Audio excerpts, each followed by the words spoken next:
Hello friends, എല്ലാവർക്കും നമസ്കാരം. വീണ്ടും നമ്മൾ യുദ്ധവുമായി ബന്ധപ്പെട്ട ഒരു വിഷയമാണ് ചർച്ച ചെയ്യുന്നത്.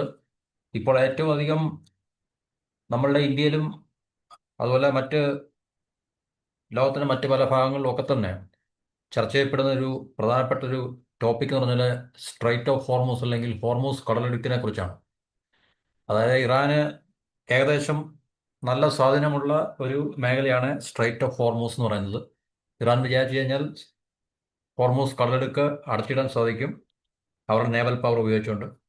അങ്ങനെ സ്ട്രേറ്റ് ഓഫ് ഹോർമൂസ് അടച്ചിട്ട് കഴിഞ്ഞാൽ, അല്ലെങ്കിൽ അവരതിനെ നേവൽ ബ്ലോക്കേഡ് ഏർപ്പെടുത്തി കഴിഞ്ഞാൽ, ഇന്ത്യ, ചൈന, മറ്റ് ഏഷ്യൻ രാജ്യങ്ങൾ, ലോകത്തിലെ മറ്റ് രാജ്യങ്ങളൊക്കെ തന്നെ, അതുപോലെ തന്നെ ഗൾഫിലുള്ള ഈ പറഞ്ഞ രാജ്യങ്ങളൊക്കെ തന്നെ, GCCയിലുള്ള രാജ്യങ്ങളൊക്കെ തന്നെ വലിയ തോതിലുള്ള പ്രത്യാഘാതങ്ങൾ നേരിടേണ്ടി വരും എന്നുള്ളത് ഏറ്റവും പ്രധാനപ്പെട്ട ഒരു വിഷയമാണ്. കാരണം ഓയിൽ മാത്രമല്ല, ഈ GCC രാജ്യങ്ങളിലേക്കുള്ള എല്ലാ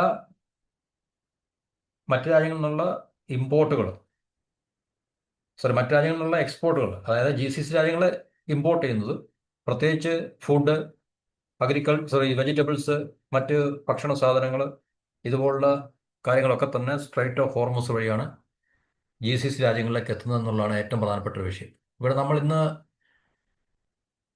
എന്താണ് പ്രധാനമായിട്ടും ചർച്ച ചെയ്തെന്ന് പറഞ്ഞു കഴിഞ്ഞാൽ, ഇന്ത്യ ഈ കാര്യം എങ്ങനെ എഫക്റ്റ് ചെയ്യും, ഇന്ത്യയുടെ പെട്രോളിയം അല്ലെങ്കിൽ നമ്മുടെ ക്രൂഡ് എന്ന് പറയുന്ന ഒരു എനർജി ഇമ്പോർട്ടിനെ അത് എത്രത്തോളം ബാധിക്കും, നമ്മുടെ രാജ്യത്തിനത് എത്രത്തോളം പ്രതികൂലമായിട്ടുള്ള ഒരവസ്ഥ ഉണ്ടാക്കും, നമുക്ക് സഫീഷ്യൻ്റ് ആയിട്ടുള്ള പെട്രോളിയം റിസർവ്, ക്രൂഡിൻ്റെ റിസർവ് ഉണ്ടോ എന്നൊക്കെ ഉള്ളതാണ് നമ്മൾ ഈ ഒരു ടോപ്പിക്കുമായിട്ട് ബന്ധപ്പെട്ട് നമ്മൾ സംസാരിക്കാൻ പോകുന്നത്. എല്ലാ രാജ്യത്തിനും സ്ട്രാറ്റജിക് പെട്രോളിയം റിസർവ് അല്ലെങ്കിൽ സ്ട്രാറ്റജിക് ഓയിൽ റിസർവ് ഉണ്ട്. അത് ഏറ്റവും കൂടുതലുള്ള അമേരിക്കയ്ക്കാണ്. തീർച്ചയായിട്ടും നമുക്കത് ചൈന ഒരുപക്ഷെ രണ്ടാമത്തെ ഏറ്റവും പെട്രോളിയം റിസർവ് ഉള്ള രാജ്യമായിരിക്കാം. അങ്ങനെ ലോകത്തിലെ എല്ലാ രാജ്യങ്ങളും, ചെറുതും വലുതുമായിട്ടുള്ള എല്ലാ രാജ്യങ്ങളും, അവർക്ക് അവരുടെ കഴിവിനനുസരിച്ച് സ്ട്രാറ്റജിക് പെട്രോളിയം റിസർവ് എന്ന് പറഞ്ഞൊരു കാര്യം അവർ കരുതുന്നുണ്ട്. ഈ എന്ന് പറഞ്ഞു കഴിഞ്ഞാൽ നമ്മളുടെ നിത്യോപയോഗത്തിനുള്ള ക്രൂഡ് അല്ലാതെ തന്നെ റിസർവായിട്ട് എല്ലാ രാജ്യങ്ങളും, എന്ന് വെച്ചാൽ ഏതെങ്കിലും തരത്തിൽ ഇപ്പം നമ്മൾ നേരിട്ടുകൊണ്ടിരിക്കുന്ന പോലത്തെ വെല്ലുവിളികൾ അല്ലെങ്കിൽ ജിയോ പൊളിറ്റിക്കല് ഈ പറഞ്ഞ പ്രശ്നങ്ങളൊക്കെ, യുദ്ധങ്ങൾ, ഈ എനർജി റൂട്ട് അല്ലെങ്കിൽ ഷിപ്പിംഗ് റൂട്ടൊക്കെ തന്നെ തകരാറിലാവുകയും അല്ലെങ്കിൽ ഇതുപോലെ അടയ്ക്കപ്പെടുകയൊക്കെ ചെയ്തു കഴിഞ്ഞാൽ, ഓയിൽ പ്രൊഡ്യൂസ് ചെയ്യുന്ന സ്ഥലത്തു നിന്നും ഓയിൽ വാങ്ങിക്കുന്ന രാജ്യങ്ങളിലേക്ക് ഓയിൽ ഒഴുകാതെ വന്നു കഴിഞ്ഞാൽ, അങ്ങനെ കിട്ടാൻ സാധ്യതയില്ലാതെ വരുമ്പോൾ തീർച്ചയായിട്ടും ഈ രാജ്യങ്ങൾക്കൊക്കെ തന്നെ യുദ്ധം നിലനിൽക്കുന്ന ആ കാലഘട്ടത്തിൽ നമുക്ക് അറിയാം, ക്രൂഡ് ഇല്ലാതെ ഒരു രാജ്യത്തിനും മുന്നോട്ട് പോകാൻ സാധിക്കത്തില്ല. എനർജി ഇല്ലാതെ ഒരു നിമിഷം പോലും ഒരു രാജ്യത്തിനും മുന്നോട്ട് അവരുടെ രാജ്യത്തെ റൺ ചെയ്യാൻ സാധിക്കത്തില്ല എന്നുള്ളറിയാം. അപ്പം അങ്ങനെയുള്ളൊരു സ്ഥിതി, straight of Hormuz already Iran close ചെയ്ത് കഴിഞ്ഞു. എന്നിട്ട് ചൈനയുടെ ഒഴിച്ച് ബാക്കി ഒരു ഷിപ്പിനെ അതുവഴി പോകാൻ അനുവദിക്കുന്നില്ല. ചൈനയ്ക്ക് മാത്രമാണ് ഇപ്പോൾ സ്ട്രേറ്റ് ഓഫ് ഹോർമസ് വഴി കപ്പൽ കൊണ്ടുപോകാൻ ഇറാൻ അനുവാദം നൽകിയിരിക്കുന്നത്.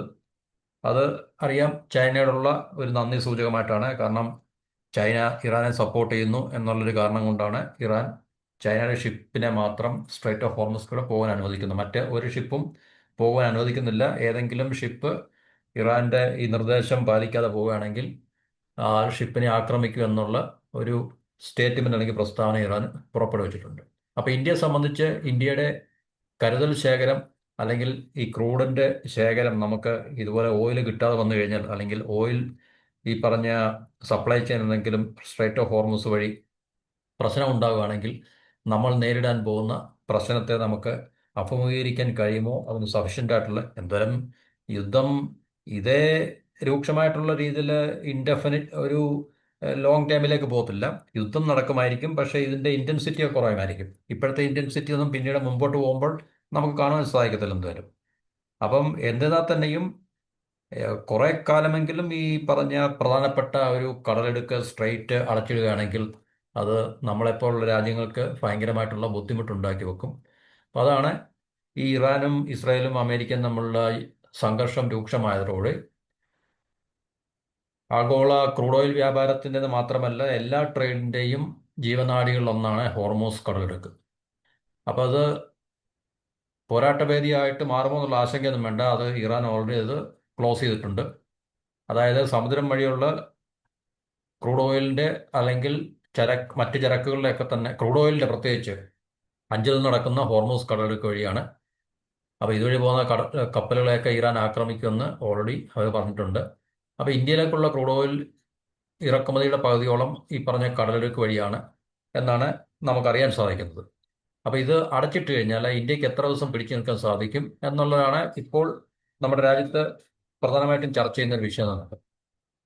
നമുക്കുള്ള ക്രൂഡ് ഓയിലിൻ്റെ കരുതൽ ശേഖരം, അതുപോലെ തന്നെ ബദൽ മാർഗങ്ങൾ എന്തൊക്കെയാണെന്നുള്ളതാണ് നമുക്ക് ഈ ടോപ്പിക്കുമായിട്ട് ബന്ധപ്പെടുത്തി നമുക്ക് സംസാരിക്കാനുള്ളത്. ഈ ഹോർമൂസ് കടലിടുക്ക് എന്ന് പറഞ്ഞു കഴിഞ്ഞാൽ ഇറാനും ഒമാനും ഇടയ്ക്കുള്ളൊരു ഇടയിലൂടെ പേർഷ്യൻ ഉൾക്കടലിനെയും അറബിക്കടലിനെയും തമ്മിൽ ബന്ധിപ്പിക്കുന്ന ഒരു സ്ട്രെയിറ്റ് ആണ്, ഈ കടലിടുക്കാണ്. 33 കിലോമീറ്റർ മാത്രം വീതിയുള്ളതാണ് ഈ പറഞ്ഞ സ്ട്രെയിറ്റ് ഓഫ് ഹോർമൂസ് എന്ന്. ഇതാണ് അതിൻ്റെ നമുക്ക് ഒരു പിക്ചർ എന്ന് പറഞ്ഞാൽ. ഇവിടെ നോക്കിക്കഴിഞ്ഞാൽ ഇറാൻ ഒരു സൈഡിലും മറു സൈഡിലും ഒമാനും UAE. ഇപ്പോൾ ഈ മൂന്ന് രാജ്യങ്ങളെയാണ് പ്രധാനമായിട്ട് ഇത് ബാധിക്കുന്നതല്ല, ഈ ഇതുമായിട്ട് സ്ട്രെയിറ്റ് ഓഫ് ഹോർമൂസുമായിട്ട് ബന്ധപ്പെടുത്തി നമുക്ക് പറയാൻ പറ്റുന്ന ഈ മൂന്ന് രാജ്യങ്ങളാണ്. ഒമാന്, UAE ഒരു സൈഡിലും മറു സൈഡിലും ഇറാനുമാണ്.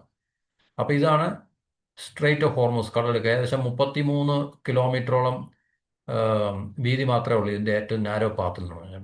അപ്പോൾ ഇത് ഇറാന് പൂർണ്ണമായിട്ട് ഇവിടെ അവർക്ക് സ്വാധീനമുണ്ട്. അവർ വിചാരിച്ചു കഴിഞ്ഞാൽ അവർക്ക് നേവൽ ബ്ലോക്കേഡ്, കാരണം ഇവിടെ എല്ലാം ഇറാൻ്റെ സ്വാധീന മേഖലയാണ് ഈ പറഞ്ഞത്. ഇത് പേർഷ്യൻ ഗൾഫും അറേബ്യൻ സീയും തമ്മിൽ ബന്ധിപ്പിക്കുന്ന ഒരു സ്ട്രെയിറ്റ് ആണ് ശരിക്കും പറഞ്ഞാൽ. അപ്പോൾ ഇത് ഇറാൻ അവരുടെ നേവൽ പ്രസൻസിൽ കൂടെ അവർക്ക് ഇവിടെ ബ്ലോക്കേഡ് ഏർപ്പെടുത്തി കഴിഞ്ഞാൽ ഇതുവഴി പോകുന്ന ഇതുവഴിയാണ് ഇതൊരു സീ റൂട്ടാണ്. ഇതുവഴിയാണ് ക്രൂഡ് ഓയിലിൻ്റെ ഒക്കെ തന്നെ പിന്നെ ഷിപ്പിംഗ് റൂട്ട് അല്ലെങ്കിൽ എനർജി റൂട്ട്. അതുപോലെ തന്നെ ഇപ്പോൾ ഇന്ത്യ അല്ലെങ്കിൽ മറ്റ് ചൈന ഇതുപോലുള്ള രാജ്യങ്ങളിൽ നിന്നൊക്കെ ഈ GCCയിലേക്ക് അല്ലെങ്കിൽ ഗൾഫിലേക്കൊക്കെ വരുന്ന മറ്റ് മെർച്ചൻഡൈസും എല്ലാം തന്നെ ഈ പറഞ്ഞ സ്ട്രൈറ്റുകളാണ്, കടലുകളാണ്. ഇപ്പോൾ ഇതിനകത്തിൽ ഏതെങ്കിലും ഡിസ്റപ്ഷൻ ഉണ്ടായിക്കഴിഞ്ഞാൽ അങ്ങോട്ടും ഇങ്ങോട്ടും ഉള്ള ട്രേഡ് അല്ലെങ്കിൽ ഈ പറഞ്ഞ എന്താണ് പറയുന്നത് കപ്പൽ മാർഗം വരുന്ന എല്ലാ കാര്യങ്ങളും തന്നെ, അത് ഗ്യാസ് ആയാലും ഓയിലായാലും മറ്റ് സാധന സാമഗ്രികളൊക്കെ തന്നെ അതിനകത്തിൽ ഒരു ബ്ലോക്കേഡ് ഉണ്ടാകും അല്ലെങ്കിൽ ലഭ്യമാകാതെ വരും എന്നുള്ളതാണ് നമുക്കിനകത്ത് മനസ്സിലാക്കാൻ സാധിക്കുന്നത്. അപ്പോൾ ഇത് ഇന്ത്യ ഏറ്റവും കൂടുതൽ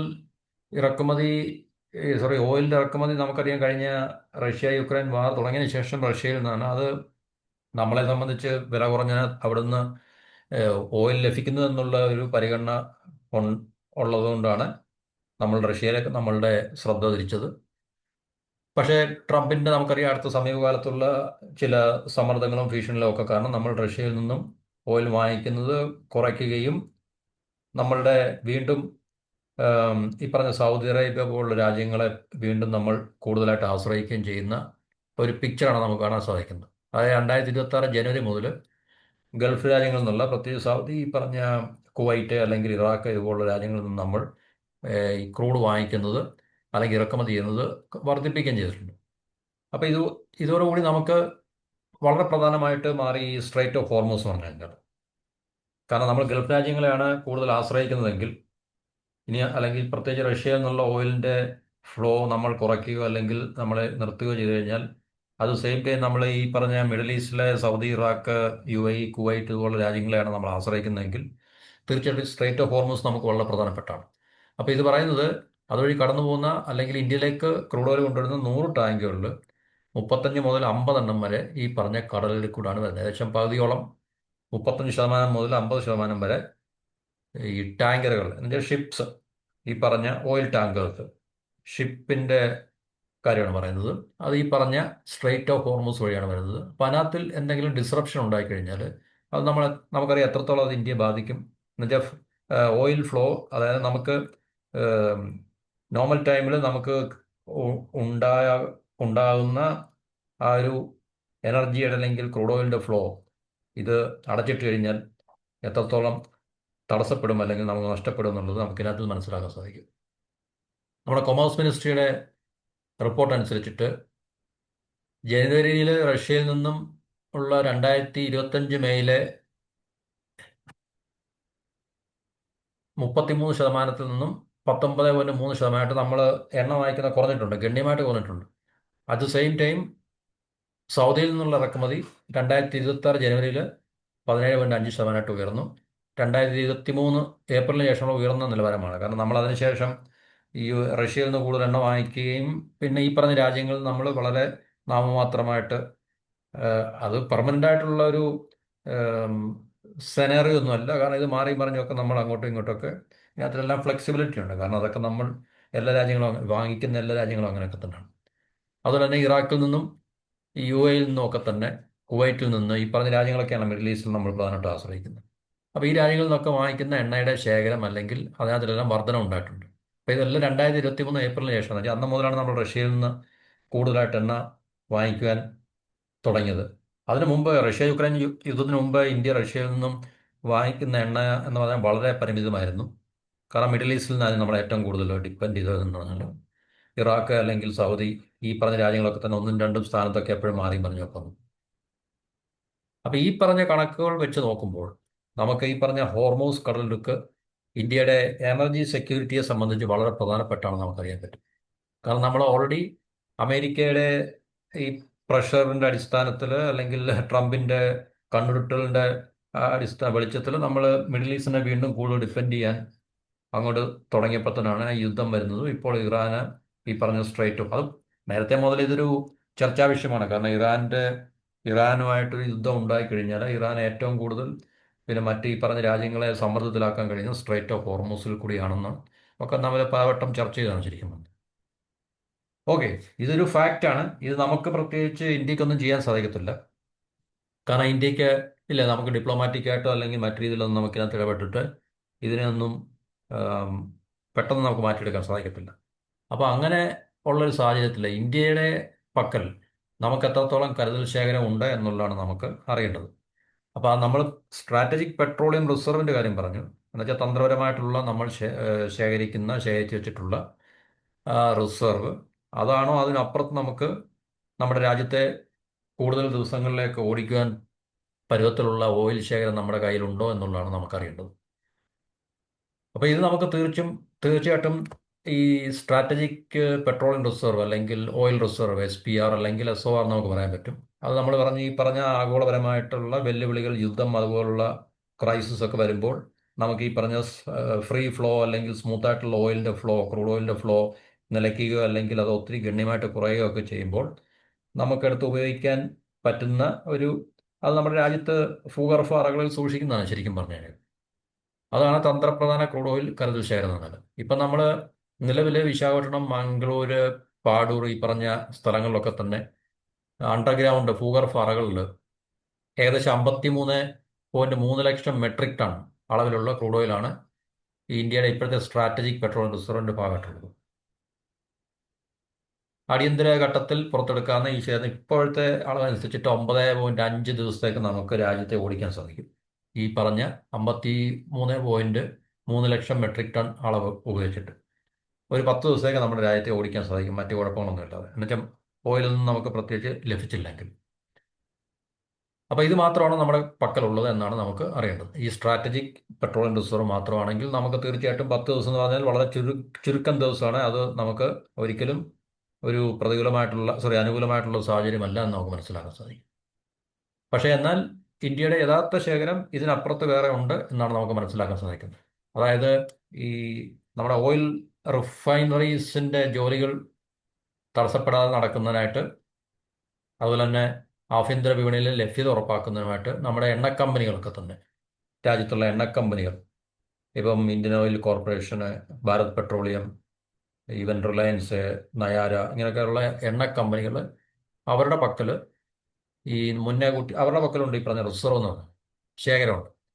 അപ്പോൾ അത് ഇന്ത്യയുടെ 67 ദിവസത്തെ ഉപയോഗം നിറവേറ്റാൻ സാധിക്കും. എന്നുവെച്ചാൽ ഇന്ത്യയിലെ മൊത്തമുള്ള ഈ പറഞ്ഞ എണ്ണക്കമ്പനികളുടെ പക്കലുള്ള ശേഖരം എല്ലാം കൂടെ ഇത് ഗവൺമെൻറ്റിൻ്റെ പക്കലാണ് ശരിക്കും പറഞ്ഞത്. നമ്മുടെ ഇന്ത്യ ഗവൺമെൻറ് സ്ട്രാറ്റജിക് പെട്രോൾ റിസർവാണ് 9.5 ദിവസം കാലം. ഇന്ത്യയിലെ ഈ ഓയിൽ കമ്പനികളിലൊക്കെ തന്നെ റിഫൈനറീസ് ഒക്കെ തന്നെ അവരുടെ പക്കലുള്ള ശേഖരം എല്ലാം കൂടെ കണക്ക് കൂട്ടി നോക്കുമ്പോൾ അത് 67 ദിവസത്തെ നമുക്ക് കരുതൽ ശേഖരമുണ്ട്. അപ്പം അങ്ങനെ ഈ സ്ട്രാറ്റജിക് പെട്രോളിയത്തിൻ്റെ 9.5ഉം ഈ പറഞ്ഞ 67 കൂട്ടി നമുക്ക് ഏകദേശം 67ഉം 10ഉം ഏകദേശം 76.5 ദിവസം നമുക്ക് മുമ്പോട്ട് ഈ പറഞ്ഞ പ്രശ്നമൊന്നുമില്ലാതെ സ്മൂത്തായിട്ട് രാജ്യത്തിൻ്റെ മൊത്തം ഉപഭോഗത്തെ പൂർണ്ണമായിട്ടുള്ള തോതിലുള്ള ഉപയോഗത്തെ നിറവേറ്റാൻ സാധിക്കുന്നതാണ് കണക്കുകൾ പറയുന്നത്. സ്ട്രാറ്റജിക് പെട്രോൾ റിസർവും പിന്നെ മറ്റ് ഓയിൽ റിഫൈനറീസിൻ്റെ എല്ലാം എണ്ണ കമ്പനികളെല്ലാം പക്കലുള്ള റിസർവിടെ കണക്ക് കൂട്ടി നോക്കുമ്പോൾ, അപ്പോൾ അത് തീർച്ചയായിട്ടും ഒരു നമുക്കൊരു അത്രയും ദിവസമൊന്നും നമുക്കറിയില്ല. ലോകത്ത് ഈ പറഞ്ഞ വളരെ എല്ലാ രാജ്യങ്ങൾക്കും വളരെ പ്രധാനപ്പെട്ട ഈ എനർജി അല്ലെങ്കിൽ ഈ പറഞ്ഞ ഇതുപോലുള്ള എനർജിയുടെ സപ്ലൈ ചെയിൻ ഇതൊക്കെ ഡിസ്റപ്റ്റ് ആകുന്ന രീതിയിൽ കൂടുതൽ ദിവസം എന്തുവരെ മുന്നോട്ട് പോകാനുള്ള സാധ്യത ഒരു രാജ്യം സമ്മതിക്കത്തില്ല. കാരണം യുദ്ധം നടക്കും ഇല്ലെന്ന് പറയുന്നില്ല, രൂക്ഷമായിട്ടുള്ള അവസ്ഥയിൽ ഇനിയും കുറേ ദിവസം കൂടെ പോകുമായിരിക്കും. പിന്നെ ഈ പറഞ്ഞ യുദ്ധത്തിൻ്റെ ഇൻറ്റൻസിറ്റി ഒക്കെ കുറയാനുള്ള സാധ്യതയുണ്ട്. ഏത് രാജ്യം എവിടെ യുദ്ധം ചെയ്താലും യുദ്ധം നടക്കുമായിരിക്കും പിന്നെയും, പക്ഷേ യുദ്ധത്തിൻ്റെ ഇൻറ്റൻസിറ്റി കുറയും. ഈ രൂക്ഷമായിട്ടുള്ള അല്ലെങ്കിൽ തീക്ഷ്ണമായിട്ടുള്ള അവസ്ഥയൊക്കെ കുറയും. അതിനുശേഷം ഇതിനകത്തിലൊക്കെ ചില ഇളവുകൾ ഉണ്ടാകുന്നതാണ്. അപ്പോഴത്തേക്ക് നമുക്ക് എല്ലാ രാജ്യങ്ങൾക്കും തീർച്ചയായിട്ടും ഈ പറഞ്ഞ ഒരു എന്താണ് അവരുടെ സ്ട്രാറ്റജിക് പെട്രോളിയം റിസർവും ഇപ്പം എല്ലാ രാജ്യത്തും തന്നെ അവസ്ഥ. ഇപ്പം ഇന്ത്യയിൽ ഇങ്ങനെയാണെങ്കിൽ മറ്റു രാജ്യങ്ങളിലും ഈ പറഞ്ഞ അവരുടെ സ്ട്രാറ്റജിക് പെട്രോൾ റിസർവ് ഉണ്ട്. അറ്റ് ദ സെയിം ടൈം അവരുടെ രാജ്യത്തെ എണ്ണ കമ്പനികളിലെയൊക്കെ കൈവശമുള്ള റിസർവൂടെ കൂട്ടി നോക്കുമ്പോൾ ഓരോ രാജ്യത്തിനും ചൈനയ്ക്കൊക്കെ ഇന്ത്യയെക്കാളിലും കൂടുതൽ ദിവസങ്ങൾ റൺ ചെയ്യാൻ സാധിക്കും എന്നുള്ള കാര്യത്തിൽ സംശയമൊന്നുമില്ല. കാരണം നമുക്കറിയാം ഇറാനിൽ നിന്നൊക്കെ വളരെ എന്താണ് പറയുന്നത്, അവർ ഓയിൽ അത് മൊത്തം സക്ക് ചെയ്തെടുക്കുമായിരുന്നു, അത് റഷ്യയിൽ നിന്നുള്ള ഓയിൽ ഇല്ലേ. അപ്പോൾ ഇന്ത്യക്കാളെ കൂടുതൽ കൺസ്യൂം ചെയ്യുന്ന രാജ്യമാണല്ലോ. അപ്പോൾ തീർച്ചയായിട്ടും ഇന്ത്യക്കാളെ കൂടുതൽ ഈ പറഞ്ഞ റിസർവ് ഉണ്ടാകുമല്ലോ തീർച്ചയായിട്ടും തന്നെയല്ലോ. കാരണം നമ്മളെക്കാൾ സമ്പദ് വ്യവസ്ഥയിലൊക്കെ തന്നെ ഒത്തിരി മുമ്പ് നിൽക്കുന്ന രാജ്യമായിട്ട് തീർച്ചയായിട്ടും എനർജിയുടെ കൺസംഷനിലും എനർജിയുടെ റിസർവിലും ഒക്കെ തന്നെ അവർ നമ്മളെക്കാൾ മുമ്പിലാകും. ഒരു 5 ടൈംസ് എങ്കിലും മുമ്പിലാകും എന്നുള്ള കാര്യത്തിൽ സംശയമൊന്നുമില്ല.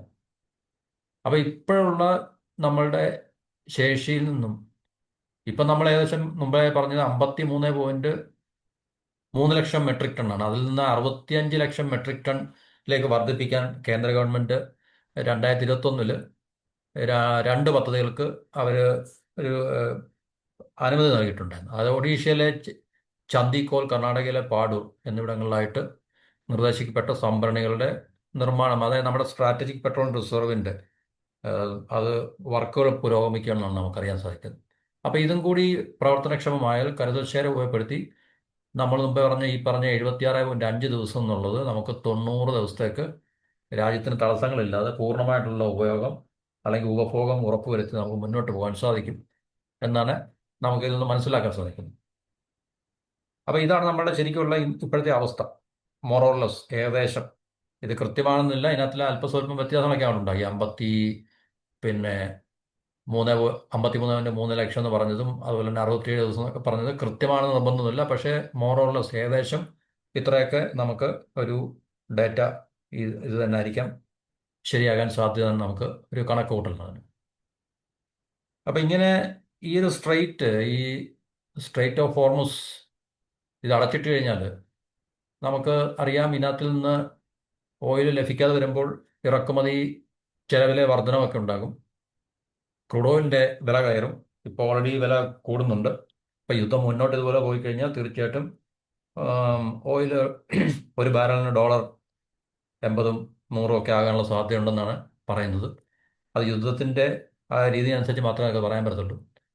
അതുപോലെ തന്നെ ഈ പറഞ്ഞ ഫ്ലൈറ്റ് ചാർജസ്, ഷിപ്പിംഗ് ചാർജസ് എല്ലാം വർദ്ധിക്കും. അപ്പോൾ എല്ലാ രാജ്യത്തിനെയും സംബന്ധിച്ചും നമ്മൾ നേരത്തെ ഇന്ത്യയുടെയും ചൈനയുടെയും കാര്യങ്ങൾ ഡിസ്കസ് ചെയ്താണ്. ഇതെല്ലാം ഇറക്കുമതി ചെലവ് കുത്തനെ ഉയരും. അപ്പോൾ ഇറക്കുമതി ചെലവ് ഉയരുന്നതുകൊണ്ട് തീർച്ചയായിട്ടും ഇതാണുള്ള ബേസ് ആയിട്ടുള്ള റോ മെറ്റീരിയൽ എന്ന് പറഞ്ഞിട്ട് എല്ലാ രാജ്യത്തെ സംബന്ധിച്ച് എനർജി. അപ്പോൾ ഇതിനെ ബേസ് ചെയ്യുന്ന മറ്റുള്ള രാജ്യത്തിൻ്റെ എല്ലാ സമ്പദ് വ്യവസ്ഥയുടെ ഉൽപ്പാദനവും അല്ലെങ്കിൽ വിതരണവും ഒക്കെ തന്നെ ഇതിനെ ഡിപ്പെൻഡ് ചെയ്താണ്. അപ്പോൾ തീർച്ചയായിട്ടും ഇതിനകത്തിലുള്ള വിലമാറ്റം മറ്റുള്ള സമ്പദ് വ്യവസ്ഥയിലെ മറ്റെല്ലാ സെക്ടേഴ്സിനെയും ബാധിക്കുന്നുണ്ട്. രാജ്യാന്തര വിപണിയിൽ ഈ പറഞ്ഞ ക്രൂഡ് ഓയിൽ വില വർധന ഉണ്ടാകുന്നത് എല്ലാ രാജ്യത്തിൻ്റെയും സമ്പദ് വ്യവസ്ഥയിലെ ഇൻഫ്ലേഷനും പണപ്പെരുപ്പവും അല്ലെങ്കിൽ ഉൽപ്പാദന ചെലവൊക്കെ കൂടുന്നുണ്ട്. അപ്പോൾ രാജ്യത്തിൻ്റെ ഊർജ്ജ ലഭ്യതയിൽ അനിശ്ചിതത്വം സൃഷ്ടിക്കാം. നമുക്കറിയത്തില്ലത്. കാരണം ഈ പറഞ്ഞ ഇമ്പോർട്ടൻ്റ് ആയിട്ടുള്ളൊരു ഷിപ്പിംഗ് റൂട്ട് അടച്ചിട്ട് കഴിഞ്ഞാൽ നമുക്ക് കിട്ടിക്കൊണ്ടിരുന്ന എനർജി ഫ്ലോയ്ക്ക് നഷ്ടം ഉണ്ടാവുക അല്ലെങ്കിൽ ഒരു സ്റ്റോപ്പ് ഉണ്ടാവുകയും ചെയ്യും.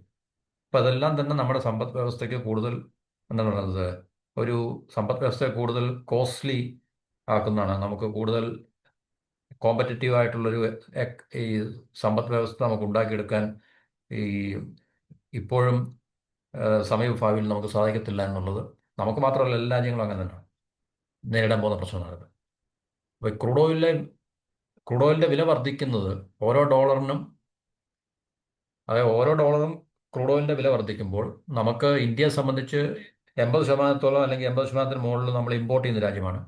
അപ്പോൾ ഇന്ത്യയുടെ ഇറക്കുമതി ചെലവിൽ ഏകദേശം 200 കോടി ഡോളർ അല്ലെങ്കിൽ 18,400 കോടി രൂപ വർധന ഉണ്ടാകും ഒരു ഡോളറിൻ്റെ ഇൻക്രീസ് ഉണ്ടാകുമ്പോൾ.